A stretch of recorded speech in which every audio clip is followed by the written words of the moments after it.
Hello everyone, welcome to today's video.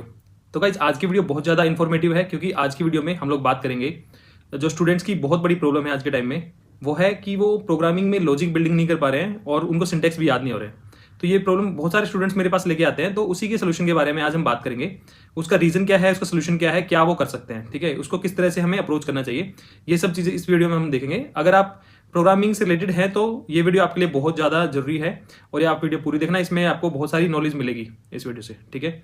तो actually आजकल ना बहुत सारे स्टूडेंट्स सोच रहे हैं कि उनको जब वो कोडिंग करते हैं तो उनको ना सिंटेक्स एक तो याद नहीं हो रहे हैं और एक उनको कुछ लॉजिक बिल्ड नहीं हो पा रहा है, तो वो ना कंफ्यूज है कि हम इसको कैसे इंप्रूव करें, ठीक है। वो उनको ये नहीं पता कि यहाँ पे मैं कौन सी चीज़ यूज करूंगा, या फिर जब मैं लॉजिक बिल्ड कर रहा हूँ तो मैं क्या इसमें क्या अप्रोच लेके चलूँ, क्या करूँ, वो सब उनको ना समझ में नहीं आ रहा है वो चीज़ें। तो उसी के कुछ मैं सोल्यूशन देने की कोशिश करूंगा इस वीडियो में। तो लेकिन वीडियो ना मैं स्टार्ट करता हूँ अपने एक्सपीरियंस से। जब मैं स्टूडेंट था तब का टाइम की मैं बात बताता हूँ। 2007 में जब मैं कॉलेज में गया, मैंने जब ग्रेजुएशन स्टार्ट किया बीटेक, तो उस टाइम पे क्या था, वो मेरा ना प्रोग्रामिंग से पहला इंट्रोडक्शन था।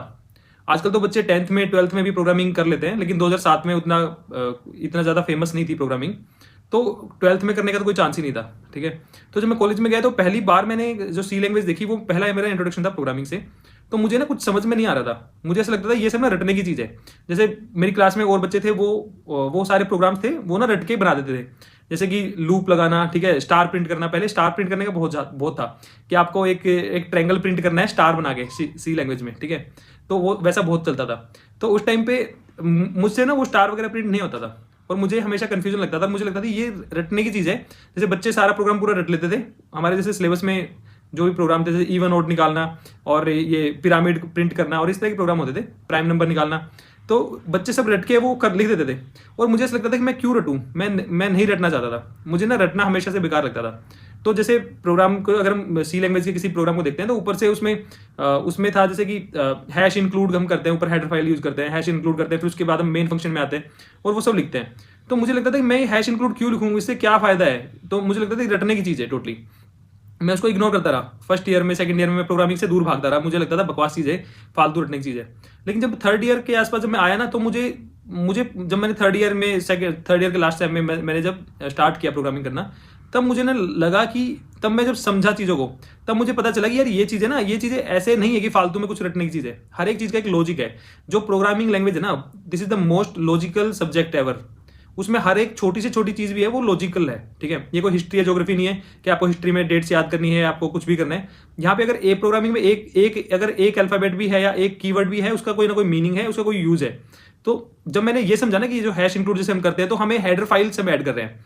अगर मैंने जैसे हैश इंक्लूड stdio.h हमने यूज की, मान लो standard input output library use की, मान लो सी के अंदर एग्जांपल दे रहा हूँ, तब मेरे को समझ में आया कि यार ये लाइब्रेरी ना इसलिए हम यूज कर रहे हैं हेडर फाइल, कि हम इनपुट आउटपुट से रिलेटेड फंक्शन को अपने प्रोग्राम में यूज कर पाए, ठीक है। अगर हम यूज नहीं करना चाह रहे तो हमें यूज करने, अगर हम वो फंक्शन हम यूज करना नहीं चाह रहे अपने प्रोग्राम में, तो हमें वो ऐड करने की जरूरत भी नहीं है हेडर फाइल, ठीक है। तब मुझे समझ में आया कि हर एक चीज का ना मतलब है प्रोग्रामिंग में कोई ना कोई, ठीक है। तो इसी तरह जब मैंने फिर बाकी दूसरी हेडर फाइल भी देखी, conio.h है, math.h थी, तो इस तरह मेरे को समझ में आया कि हर एक हेडर फाइल का कुछ ना कुछ यूज है, उसके अंदर कुछ फंक्शन डिफाइंड है और वो हम यूज करेंगे तभी हमें यूज करना है, तब हमें हेडर फाइल को इंक्लूड करना है। तो ये चीज मेरे समझ में आई, तब मुझे लगा कि हाँ ये मतलब कुछ सेंस बना रही है।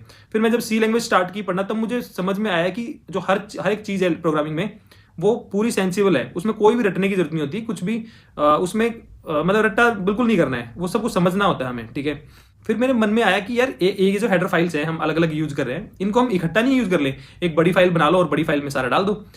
फिर मैंने इसके बारे में सर्च किया कि ऐसा हम क्यों नहीं करते। तब मेरे को पता चला मॉड्यूलरिटी कॉन्सेप्ट के बारे में, कि हम हर एक जो हमारी लॉजिकली जो हमारे फंक्शन हैं उनको हम डिवाइड करके रखते हैं, इसीलिए हम डिफरेंट डिफरेंट लाइब्रेरी फाइल का यूज करते हैं और इससे सिंप्लिसिटी भी रहती है और इससे हम मतलब बहुत सारी चीज़ है, उसका मेरे को रीजन पता चला बेसिकली, ठीक है। चलो आपको ना एक एग्जाम्पल देता हूँ। जैसे आज के टाइम में बहुत सारे बच्चों ने मर्न कर रखी होती है मर्ज टैग, ठीक है।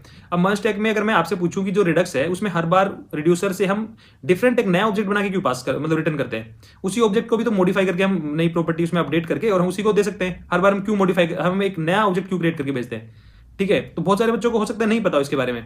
अगर आपने जावा कर रखी है तो जावा में आपने डीएससी के 500 क्वेश्चन कर रखे हो, लेकिन अगर मैं आपसे पूछूं कि जावा में जो क्लास है, क्लास को हम custom classes or custom data types, बहुत सारे बच्चों को नहीं पता होता कि कस्टम डेटा टाइप है क्लास।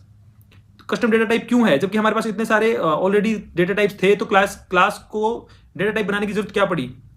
ठीक है, तो ये सब चीजें जब प्रोग्रामिंग की आप डीप में जाओगे ना, तभी आपको सब चीजें समझ में आएंगी। ठीक है, जावास्क्रिप्ट में जैसे एग्जांपल ले, जावास्क्रिप्ट में आपको ये पता होगा कि ये रेफरेंस टाइप डेटा टाइप है, ये वैल्यू टाइप है, लेकिन ऑब्जेक्ट कोई रेफरेंस टाइप क्यों बनाया गया? वो अपने नंबर को क्यों नहीं, बुलियन क्यों नहीं बनाया गया रेफरेंस टाइप? तो ये हर एक चीज है ना, अगर आप डीप में जाओगे ना तो आपको वो चीजें समझ में आने लग जाएंगी और आपको ईजी लगेंगी वो चीजें, और आपके दिमाग में ना वो बस जाएंगी हमेशा के लिए, आपको रिवाइज भी नहीं करनी पड़ेगी। ठीक है, किसी भी चीज को करने के ना दो तरीके हैं किसी चीज को याद रखने के, या तो उसके डीप में जाओ, ठीक है, या उसको हम थोड़ा टाइम दें।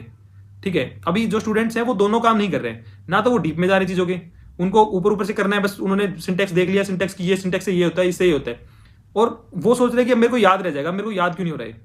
या तो आप डीप में जाओ तो आपको पूरा फंडा समझ में आ जाएगा कि ये चीज इसलिए यूज होती है, फिर वो आपको दिमाग में ना छप जाएगा बिल्कुल वो चीज। या तो आप नहीं जाना चाहते तो आप उसको थोड़ा टाइम दो, टाइम के हिसाब से आपको अपने आप याद हो जाएगी। मैं आपको बताता हूँ टाइम के हिसाब से, जब मैंने कुछ एग्जांपल देता हूँ आपको।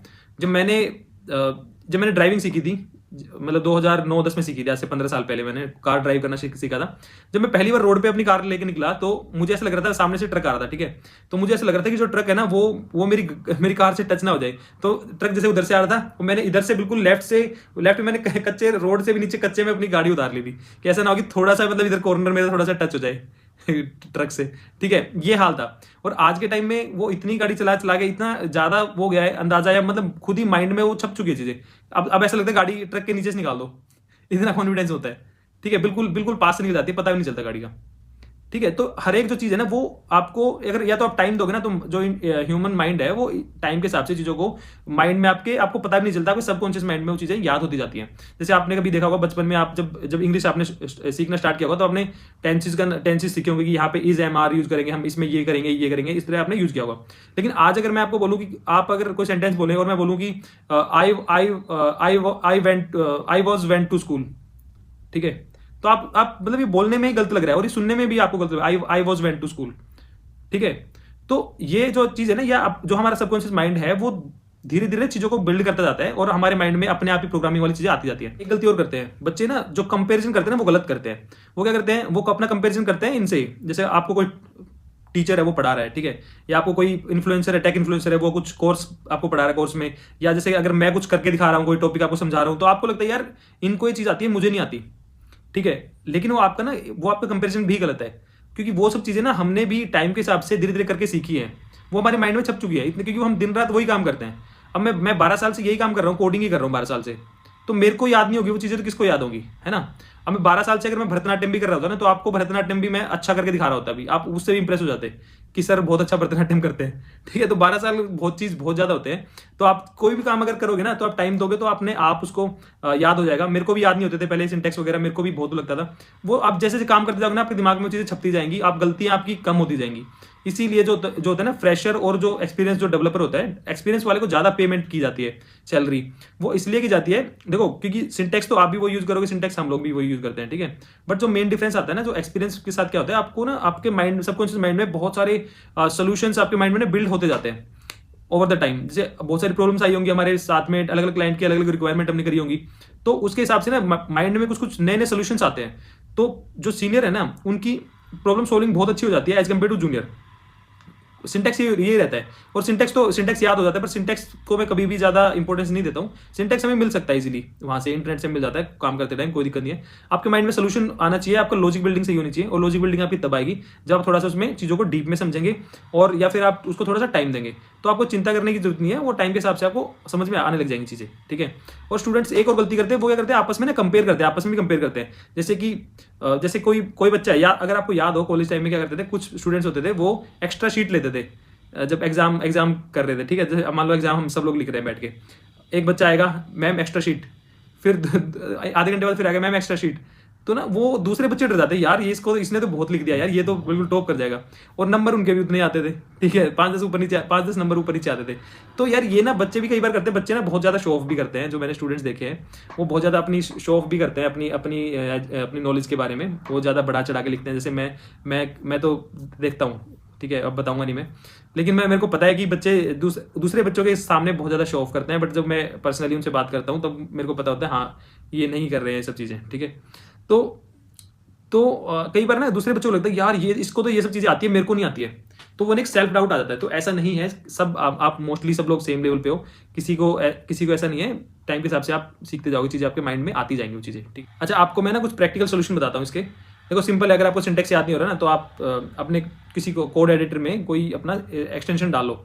बहुत सारे ऐसे एक्सटेंशन होते हैं जो कि आपको हेल्प करते हैं, मतलब वो कोड वो खुद ही बताते हैं, मतलब आपका आगे आपको क्या लाइन लिखनी है, कौन सा कोड लिखना है आपको, वो खुद ही सजेशन देते रहते हैं कोड का, ठीक है। तो आप वो चीज़ यूज़ कर सकते हो और धीरे धीरे आपको उसकी नीड कम फील होने लग जाएगी, ठीक है। लेकिन आपको टेंशन नहीं लेनी है, ये सब चीज़ें चलती रहती है। और आपको और स्टूडेंट्स एक और गलती करते हैं, वो क्या करते हैं, एडवांस प्रोजेक्ट पकड़ लेते हैं स्टार्टिंग से ही, फिर वो कुछ ऐसी प्रॉब्लम लेके बैठ जाते हैं कि वो उनसे सोल्व नहीं हो रही होती। तो मैं सिंपली मैं बता रहा हूँ, मैंने अपने प्रोजेक्ट में बताया, प्रोजेक्ट वाली वीडियो में बताया था कि आप पहले आप उसको एक ना, जब हम प्रोजेक्ट बनाते हैं उसमें भी एक कॉन्सेप्ट होता है MVP। जब जैसे क्लाइंट को कोई क्लाइंट आया, उस क्लाइंट को हम कोई प्रोजेक्ट दिखाने वाले हैं, ठीक है। तो प्रोजेक्ट ना स्टार्टिंग में क्लाइंट देखता है कि क्या तुम वो चीज़ बना पाओगे, अब पूरा इतना टाइम इन्वेस्ट करने से बेटर है वो पहले एक MVP बनवा के देखता है हमसे। तो MVP का मतलब होता है मिनिमल वायबल प्रोडक्ट। उसका मतलब है कि छोटा सा बेसिक फीचर के साथ एक उसको हम बना के दिखाएंगे। वो जैसे सोशल मीडिया बनाना चाह रहे हैं, तो हम सोशल मीडिया पूरा नहीं बनाएंगे, उसके लिए एक थोड़ा सा हम एक पेज बनाया, उसमें पोस्ट कैसे जाएगी, कमेंट कैसे जाएगा, उसमें 2-3 चीज ही बस 4-5 फीचर, उसमें मेन फीचर डाल के दिखाओ बेसिक, ठीक है। और उसमें ज्यादा फैंसी कुछ मत करो, सिंपल सा दिखाओ उसको बोलते हैं MVP। तो आप अगर कोई भी अपना प्रोजेक्ट शुरू कर रहे हैं, पहले उसको MVP बनाओ। उसका MVP के बाद अगर MVP आप सक्सेसफुल बना लेते हो, उसके बाद आप उसको एडवांस उसमें कन्वर्ट करो, या फिर तब उसको फुल फ्लैज प्रोजेक्ट में कन्वर्ट करो। आप बच्चे क्या करते हैं, शुरू में ही एडवांस प्रोजेक्ट की चीजें उठा लेते हैं, फिर वो अटक के बैठ जाते हैं और फिर वो इधर उधर भटक रहे होते हैं कि हमें हेल्प मिल चाहिए, हमें हेल्प चाहिए। इससे बेटर है कि आप छोटा सा आप एक फीचर डिसाइड करो कि ये 4 फीचर है, मैं स्टार्टिंग में डालूंगा अपने प्रोजेक्ट में, ये फीचर मैं अपने प्रोजेक्ट में डाल के MVP आपने बना लिया। उस MVP को आप एक अलग डिप्लॉय कर दो पहले ही, आप उसको बोल दो कि ये प्रोजेक्ट का MVP है। उसके बाद आप उसको शुरू करो फिर से, मतलब फिर से नहीं, उसको फिर आगे बढ़ाओ। उसको एटलीस्ट आपके पास एक MVP दिखाने के लिए होगा कि ये चीज मैंने बना ली थी, अब इसका मेन जो हम इसको इनहेंस कर रहे हैं फीचर्स को, ठीक है। तो उस तरह काम करोगे तो आपको ईजी लगेगा उसमें भी, ठीक है। और इसके अलावा मैंने आपको बताया कि आपको टेंशन नहीं लेनी चीजों की। जो एग्जांपल के तौर पे शशि थरूर है, वो आज कितनी अच्छी इंग्लिश बोलता है, ठीक है, लेकिन जब वो फ्रेशर होगा ना, वो भी हकलाता होगा फ्रेशर में, ठीक है। तो आप अगर फ्रेशर हो ना, तो आप फ्रेशर की तरह ही आपको चीजें उतनी ही नॉलेज होगी और आपकी वैसी ही परफॉर्मेंस होगी। आप ज्यादा ना रॉकेट साइंस करने के चक्कर में ज्यादा बच्चे कंफ्यूज हो रहे हैं। जब मैंने वीडियो बनाना शुरू किया था इस चैनल पे, आप मेरे स्टार्टिंग वीडियो देखोगे तो उसमें काइन मास्टर का लोगो आता था ऊपर, और वीडियो की क्वालिटी भी बहुत बेकार थी। मतलब अभी भी मेरी इतनी अच्छी नहीं है, बट पहले से बेटर है एटलीस्ट, ठीक है। तो क्योंकि मैं फ्रेशर था यार वीडियो बनाने में इसमें, ठीक है। तो मैं फ्रेशर था, तो मैं फ्रेशर जितनी बनाऊंगा ना, अब मैं सोचता कि यार मेरी जो वीडियो क्वालिटी है वो भी दूसरे क्रिएटर की जितनी होनी चाहिए, ठीक है। लेकिन वो क्योंकि मैं फ्रेशर हूँ, वो लोग 4 साल से 5 साल से कर रहे हैं काम, तो उनकी क्वालिटी बढ़ेगी ना ऑब्वियसली, वो भी तो सीखेंगे ना टाइम के साथ में। मैं अगर आया हूँ फ्रेशर हूँ, तो मैं फ्रेशर के जैसा ही करूंगा ना। तो आप अपने ऊपर सेल्फ डाउट करना बंद करो, स्टार्ट करो, जितना आपको आ रहा है उतना करो, धीरे धीरे आपको नॉलेज में आता जाएगा। सब्जी वाला देखा कभी? सब्जी वाला होता है ना, अगर उसको 1 किलो आलू तोलना है ना, वो 1 किलो आलू तोलता है ना, उसका बिल्कुल एग्जैक्ट उसका जो अंदाजा होता है सही होता है, अंदाजा 99% टाइम वो जितने आलू रखता है ना, वो 1 किलो ही निकलते हैं। ऐसा नहीं होता कि उसने 800 ग्राम तोल दिया कभी, या उसने 1.5 किलो तोल दिया। आपको ना लॉजिक बिल्डिंग के और उसके पीछे नहीं भागना है। लॉजिक बिल्डिंग कोई ऐसा नहीं है कि आपको कोई इंजेक्शन लॉजिक बिल्डिंग का लगा देगा, ठीक है, या कोई आपको कोई दवाई दे देगा लॉजिक बिल्डिंग की। जब आप चीज़ों को डेप्थ में सीखोगे, चीज़ों को समझोगे कि चीज़ें काम कैसे कर रही हैं, प्लस में आप थोड़ा सा टाइम दोगे, तो आपका माइंड खुद ही लॉजिक बिल्डिंग करनी स्टार्ट कर देगा। Human mind works like that, ठीक है। तो आपको टेंशन नहीं लेनी है और अपनी चीज़ों पे ध्यान देना है। और जो मैंने बताया आपको MVP बनाना है पहले प्रोजेक्ट से पहले, और इस तरह आप अपनी लर्निंग को कंटिन्यू कर सकते हैं, ठीक है। अगर आपको वीडियो अच्छा लगा तो लोगों से शेयर करना अपने फ्रेंड सर्कल में, और कमेंट करना और वीडियो को लाइक करना। मैं आपको मिलता हूँ किसी नेक्स्ट वीडियो में। Bye bye.